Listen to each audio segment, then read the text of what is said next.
देश की वित्त मंत्री निर्मला सीतारमण ने हर बार की तरह फुल तेवर में बजट पेश किया।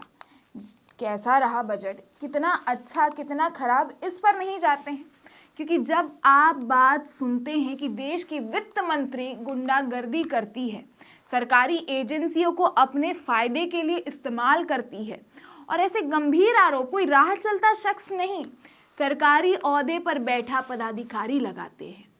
इतना ही नहीं, हद तो तब हो जाती है कि मंत्री साहिबा के गुंडागर्दी की शिकायत करने पर अफसर साहब को सजा भी भुगतना पड़ता है। आइए आपको पूरा मामला विस्तार से समझाती हूं कि कैसे देश के लोकतंत्र को मोदी सरकार की तानाशाही निगल रही है, कैसे सत्ता के पावर में मोदी सरकार अफसरों को कठपुतली से अधिक कुछ नहीं समझती है। नमस्कार, आप देख रहे हैं देश नीति और मेरा नाम है गेटी भाव्या।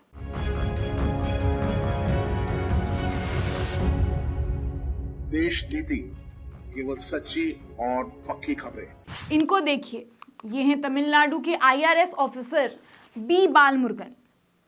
और अब इन तस्वीर को देखिए।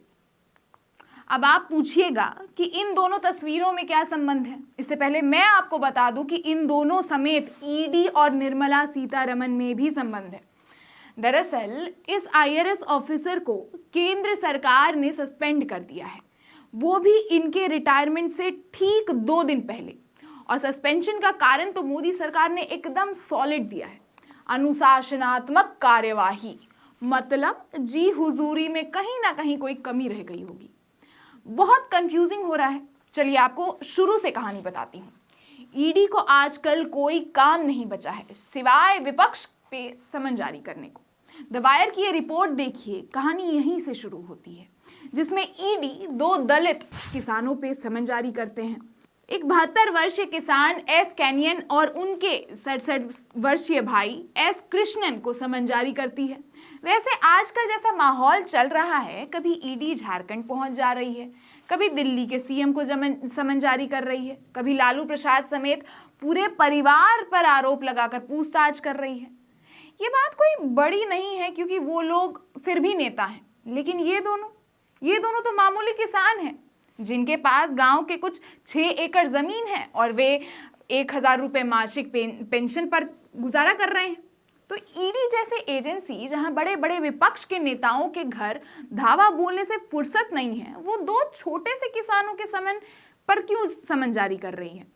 दरअसल दोनों भाइयों ने एक स्थानीय भाजपा नेता पर उनकी जमीन पर कब्जा करने का आरोप लगाया था, और बी बालमुरुगन जो क्षेत्र के आईआरएस ऑफिसर हैं, उनसे इतनी बड़ी गुंडागर्दी देखी नहीं गई।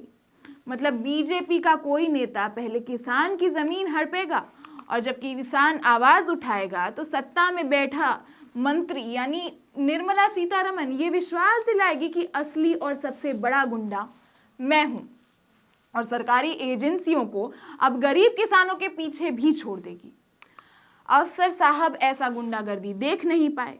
आईआरएस अधिकारी ने बीते 2 जनवरी को राष्ट्रपति द्रौपदी मुर्मू को पत्र लिखकर सीतारमण को बर्खास्त करने की मांग की थी।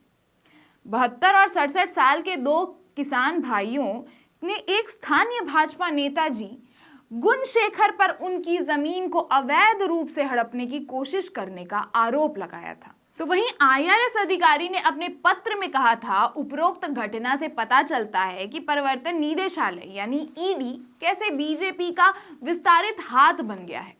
वास्तव में वित्त मंत्री निर्मला सीतारमण ने कार्यभार संभालने के बाद ईडी को सफलतापूर्वक भाजपा की ईडी में बदल दिया है, जिसके बाद उन्होंने अखबार वालों को बताया कि वो भी एक दलित हैं और वो उन किसानों पर क्या बीती है वो समझ सकते हैं।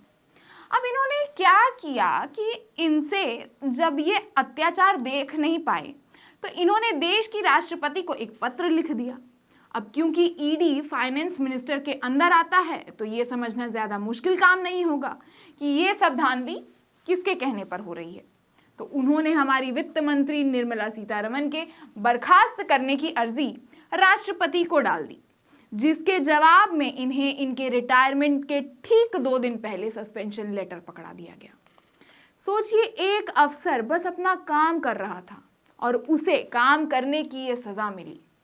खैर कोई बड़ी बात थोड़ी ही है, ये तो फिर भी ठीक है कि इन्होंने निर्मला सीतारमण के खिलाफ पत्र लिखा, नरेंद्र मोदी के खिलाफ नहीं तो शायद इनका हाल भी संजीव भट्ट के जैसा होता। वो तो शुक्र कीजिए कि कुछ मीडिया वालों का मेन स्ट्रीम तो बचा नहीं, बाकी जगह कुछ लोग अब भी खबरें बताते हैं जो ऐसी खबरें सामने आ पाती है। मतलब आप खुद सोचिए, केंद्रीय मंत्री और ऐसी तुच्चा गुंडागर्दी। बी बाल मुर्गन को एक सलाम तो बनता ही है। मतलब ऐसे अहंकारी तानाशाही सरकार के खिलाफ जहां सांस लेना भी आपको देशद्रोही बना देता है, वहीं ये अफसर एक गरीब किसान के लिए देश की मंत्री से भिड़ जाता है। आप खुद इस घटना पर क्या राय रखते हैं हमें कमेंट बॉक्स में जरूर बताएं। और हाँ, कहीं किसी बीजेपी के नेता को कुछ बोल मत दीजिएगा, पता चला आप पर भी समन जारी हो गया, या नहीं तो अगर सरकारी अफसर हैं तो निलंबित होना पड़ गया। चलिए मुझे दीजिए इजाजत और देखते रहिए देश नीति। धन्यवाद।